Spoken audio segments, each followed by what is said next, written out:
¿Cómo están, estimados estudiantes? Continuando con el avance de la asignatura, vamos a empezar a ver el diseño de intercambiadores coraza y tubo.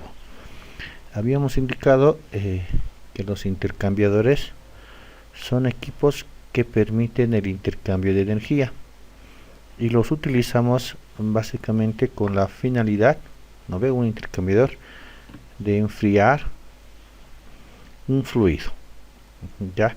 Entonces, nosotros habíamos visto lo que es un intercambiador doble tubo y habíamos analizado el diseño de este tipo de intercambiador. Ahora, ¿con qué finalidad utilizamos nosotros un intercambiador coraza tubo? Como dice en la diapositiva, con la finalidad de incrementar el área para la convección, es decir, incrementar el área de la transferencia de calor. ¿No ve? Habíamos indicado en intercambiadores doble tubo que podríamos tener intercambiadores de doble paso y podríamos acomodarlos en serie. Entonces, de esta forma tendríamos una serie de intercambiadores que tendría una mayor área de transferencia de calor. En cambio, ahora lo que vamos a hacer es colocar diferentes pasos solamente en un solo tubo. Y con esta finalidad aumentamos la transferencia de calor. De acuerdo, en la secuencia. Entonces, cuando vamos a aumentar muchos tubos, en algún momento seguramente algunos pasos van a ser en paralelo y los otros en contracorriente. De acuerdo, pero entre algunas características que tienen los intercambiadores coraza tubo son que se utilizan mayormente en la industria. De acuerdo, podemos trabajar en estos con flujos monofásicos y bifásicos, ya a altas y bajas presiones, altas y bajas temperaturas. Podemos trabajar con fluidos corrosivos o no. De acuerdo, ¿qué se entiende por fluidos monofásicos o bifásicos? Estamos hablando de monofásicos solamente fluidos que están en un estado de agregación determinado, y como bifásicos que están en dos estados de agregación.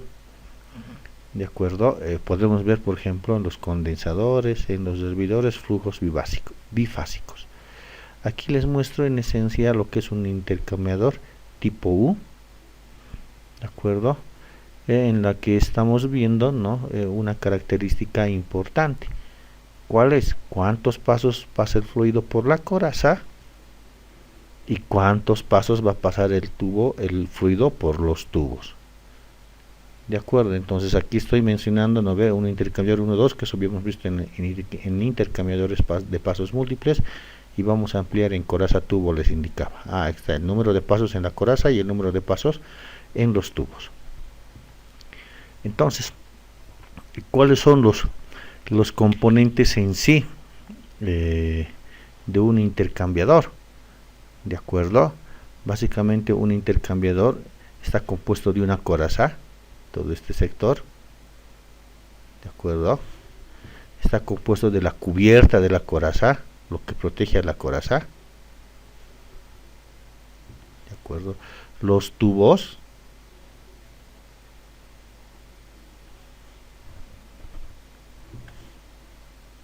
los cabezales, que pueden ser fijos o pueden ser flotantes. Eso dependerá del tipo de intercambiador que estemos utilizando.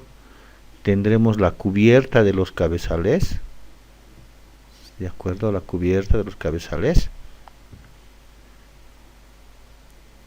los espejos de los tubos, o sea, los que soportan a los tubos, ya son los espejos que se encuentran en estos extremos,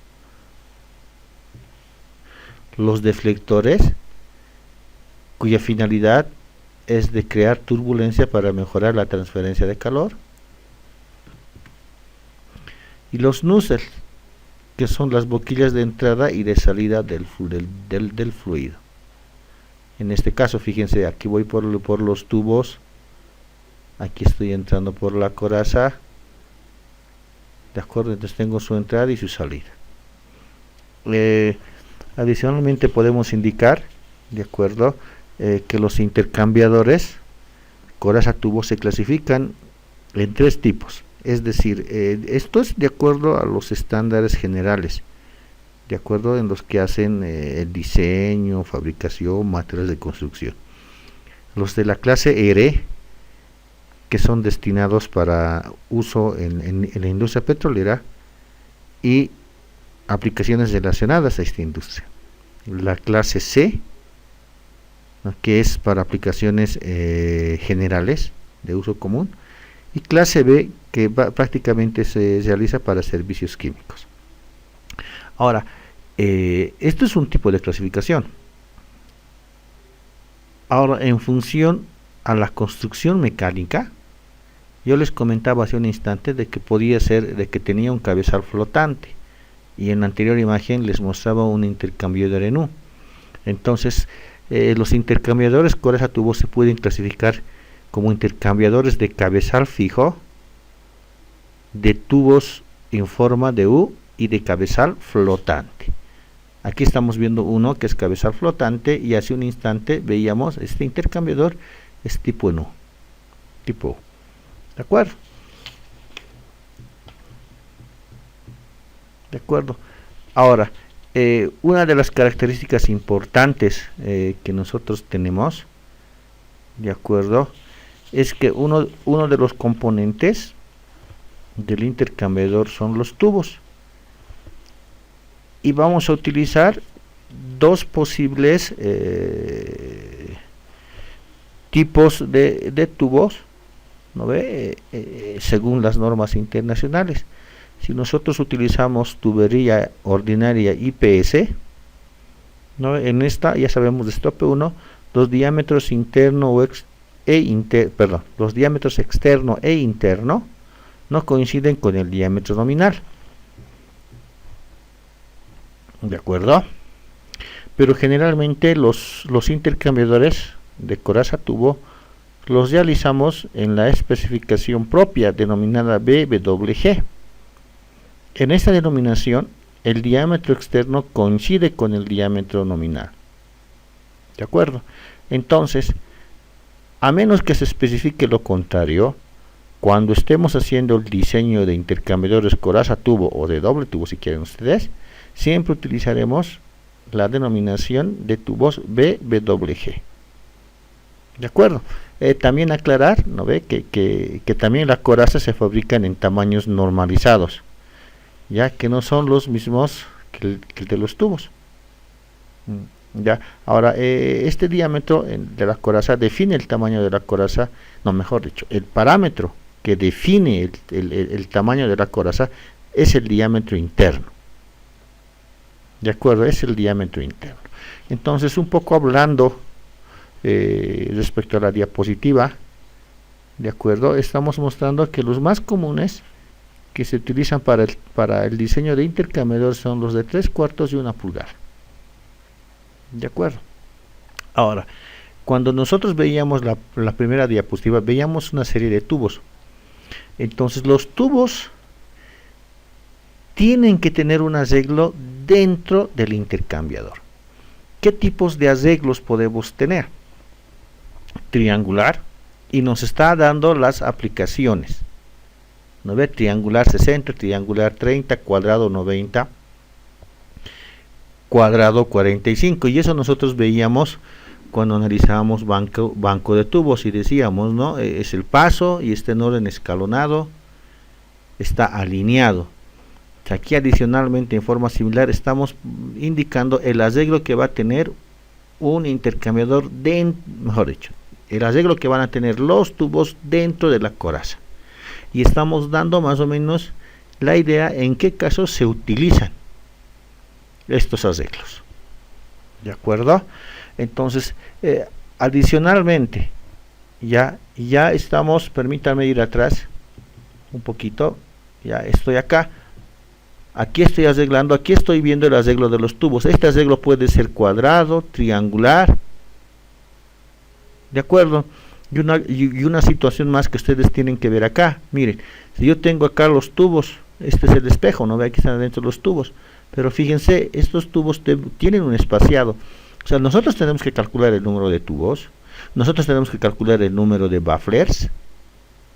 Nosotros tenemos que calcular y determinar el arreglo. Nosotros tenemos que determinar el espaciamiento que existe entre tubo y tubo. Ese es el próximo subtítulo que vamos a analizar. O sea, el espaciamiento al que generalmente se lo denomina pitch. ¿De acuerdo?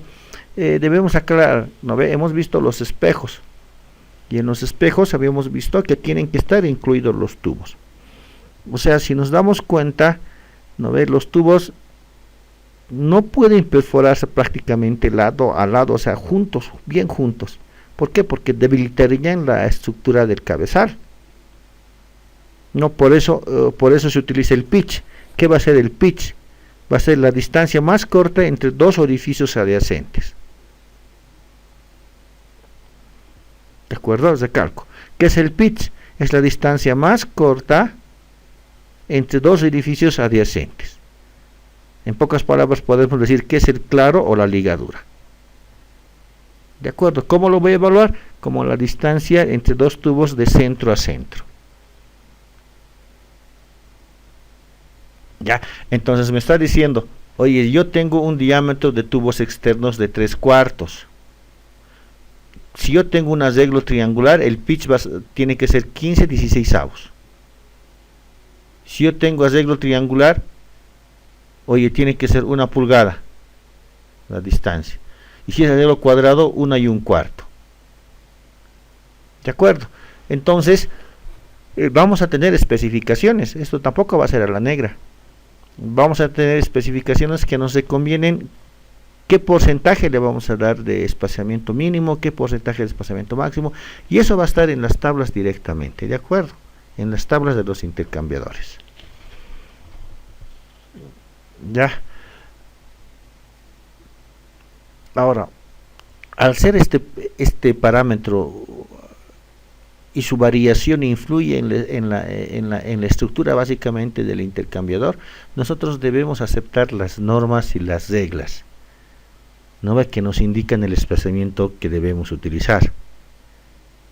¿De acuerdo? En extremos podríamos modificar el espaciamiento. Ahora, cuando este espaciamiento es más corto, aumenta la caída de presión. Cuanto es más ancho, hay más espacio, entonces va a circular con mayor facilidad el fluido. ¿No ve? Entonces, cuando es más ancho, disminuye la caída de presión. Cuando están más cerca, aumenta la caída de presión. Y ese va a ser un parámetro, habíamos visto en intercambiadores de doble tubo, va a ser un parámetro de control. ¿De acuerdo? Pero ojo, no es recomendable modificar alegremente el espaciamiento. ¿Ya? Ahora, nosotros vamos a utilizar tablas. ¿Ya? Un procedimiento similar al de doble tubo, en el cual una vez que hemos identificado el número de tubos que entran que nosotros necesitamos, vamos a identificar, de acuerdo, en tablas, el diámetro de la coraza. ¿Ya? Ahora, tengan en cuenta desde este momento que no nos va a dar su número exacto. ¿De acuerdo? Entonces puede darnos, digamos, aquí 27, no está. Entonces nosotros vamos a aproximar a uno de los dos valores, ¿no ve? Al que es más próximo. 27 al 24.3, al 33, oye, a cualquiera de los dos en todo caso, ¿no ve? Digamos, y yo digo 30, ahí entran 30 tubos, entonces voy a modificar muchas cosas que posteriormente vamos a hablar. Oye, me estás recomendando que yo utilice un diámetro de la carcasa de 8 pulgadas como diámetro interno. ¿No ve? Un paso en coraza, 2 pasos coraza, 4 pasos coraza y demás cosas. ¿De acuerdo? Entonces eso vamos a utilizar las tablas directamente. ¿De acuerdo? Lo mismo, con las tablas nosotros yo les comentaba que vamos a tener que trabajar con el arreglo en los tubos. Y nuevamente las tablas nos van a recomendar, ¿de acuerdo?, qué arreglo es para ese banco de tubos. ¿Estamos? Claro, ahora hemos visto nosotros en intercambiadores doble tubo que muchas veces vamos a utilizar varios intercambiadores y esa es la idea del corazatubo. ¿De acuerdo? O sea, el corazatubo básicamente es un intercambiador de calor de pasos múltiples. ¿No ve? Podemos tener, ¿no ve?, un paso coraza, 2 pasos tubo. Podemos tener 2 pasos coraza, 2 pasos tubos. y en todos los casos hemos visto el que mi DMTL yo lo multiplicaba por el factor de corrección, que tenía que ser mayor a 0,75. Entonces eso es lo que nosotros vamos a utilizar también. De acuerdo, la idea es utilizar un intercambiador. Vamos a utilizar las mismas tablas para utilizar un factor mayor a 0,75, pero la idea va a ser que no vamos a saber inicialmente cuántos tubos va a existir en el intercambiador. Vamos a calcular eso. ¿De acuerdo? Ahora, un poco recordando, nosotros habíamos visto que tenemos que determinar primero la diferencia media de temperaturas y luego trabajar con tablas para identificar el factor de corrección. ¿Qué nos interesa del factor de corrección? Que este tiene que ser mayor a 0,75 pero menor a 1. ¿De acuerdo? Entonces utilizamos las mismas condiciones que en doble tubo para esta parte. Claro, ¿no ve? Yo estoy pudiendo, otra característica que hemos visto en doble tubos, que yo podía acoplar esos dobles tubos. Aquí también supuestamente yo voy a poder acoplar. Analicen esta secuencia, ¿no ve? 1, 2, 1, 2, ¿no ve? Coraza 1, coraza 2. Entonces yo voy a poder acoplar, y de ahí vienen los intercambiadores 1, 2, 2, 4, 2, 6. ¿De acuerdo? Pero un parámetro importante, bueno, para que vean lo que he explicado, ¿no ve? Puede ser 1, 2 o puede ser 2, 4. ¿No ve? 2 pasos coraza, 4 pasos tubo, 1 paso coraza, 2 pasos tubo. Eso vamos a ver en la metodología de diseño adecuadamente, porque vamos a calcular por cada bloque. Les hablaba, uno de los parámetros importantes que habíamos visto en la estructura general de un intercambiador coraza-tubo eran los deflectores. ¿Qué decíamos de los deflectores? ¿No ve? Que básicamente su finalidad era contribuir a generar turbulencia. ¿Para qué? Para mejorar la transferencia de calor. Eso era la situación importante, digamos, desde el punto de vista de diseño para nosotros. Pero además tiene otras características, ¿no ve? A la larga los deflectores están soportando a los tubos. Si están soportando a los tubos, se está evitando que estos vibren. ¿De acuerdo? Como ven en la diapositiva, nos están dando una secuencia de qué espaciado mínimo debe tener cada deflector. ¿De acuerdo? Ya. Ahora, este parámetro es muy importante para el diseño de nuestro intercambiador. ¿De acuerdo? Ahora habíamos visto nuestros deflectores en la imagen inicial, ¿no? Porque sobre estos aquí están las perforaciones, este es paso para el fluido directo, y aquí tenían las perforaciones, porque estos soportaban a los tubos, y el otro iba hacia arriba, ¿no ve? Este espacio cortado para el siguiente deflector es abajo, para el otro es arriba, para el otro es abajo, así intercalado para que el fluido pueda circular a través de este. ¿De acuerdo? Adicionalmente, ¿no? Decíamos que estos deflectores son hojas perforadas, ¿no ve? Y es lo que les comentaba, primero el corte está abajo, después arriba, abajo, entonces crean turbulencia en el momento que está pasando. Tienen perforaciones para soportar a los tubos. ¿De acuerdo? Tienen perforaciones para soportar a los tubos. ¿De acuerdo? Entonces acá podemos ver, digamos, más o menos el corte, el tipo de corte que tienen los deflectores. ¿De acuerdo? Ahora, un parámetro importante que nosotros hablábamos en la parte del diseño de intercambiadores doble tubo era, oye, ¿quién va por los tubos? ¿Qué fluido va por los tubos y qué fluido va por el tubo mayor o coraza? Entonces decíamos, oye, al más corrosivo hay que meterle por los tubos. ¿Por qué? Porque los tubos son más fáciles de cambiar que la coraza o que el tubo de mayor diámetro. Entonces aquí vamos a dar algunas sugerencias adicionales. ¿De acuerdo? Entonces, si es corrosivo, el que es más perjudicial para el intercambiador, debe ir por los tubos. En todas las secuencias vean. ¿De acuerdo? En todas las secuencias analicen un poco esto. Ya, o sea, el que tiene mayor ensuciamiento en los tubos, ¿no ve? El que tiene mayor temperatura es recomendable que vaya en los tubos, lógico, por la seguridad, pero si el fluido frío es el más corrosivo, él tiene que ir por los tubos. ¿De acuerdo? Sigamos hablando, ¿no ve? Aquí estamos metiendo algunas características de viscosidad, de carácter y de velocidad de flujo. ¿De acuerdo? Entonces hay que tomar en cuenta, aparte, por ejemplo, este cápite de velocidad de flujo, ¿no? Yo pongo un fluido a baja velocidad y me dice que me recomienda por la carcasa, pero sigo diciendo, si es altamente corrosivo, oye, que se vaya por los tubos. ¿De acuerdo? Entonces son parámetros que nos permiten diseñar. No se olviden que nosotros vamos a hacer el trabajo de cero. Solamente nos van a decir, oye, yo quiero enfriar este fluido de tal temperatura a tal temperatura, necesito que se enfríe, ¿de acuerdo? Y a partir de eso nosotros tenemos que hacer el diseño, empezar de cero. ¿Ya? Hasta ahí esta primera parte, por favor. ¿Ya? Se cuidan, hasta luego.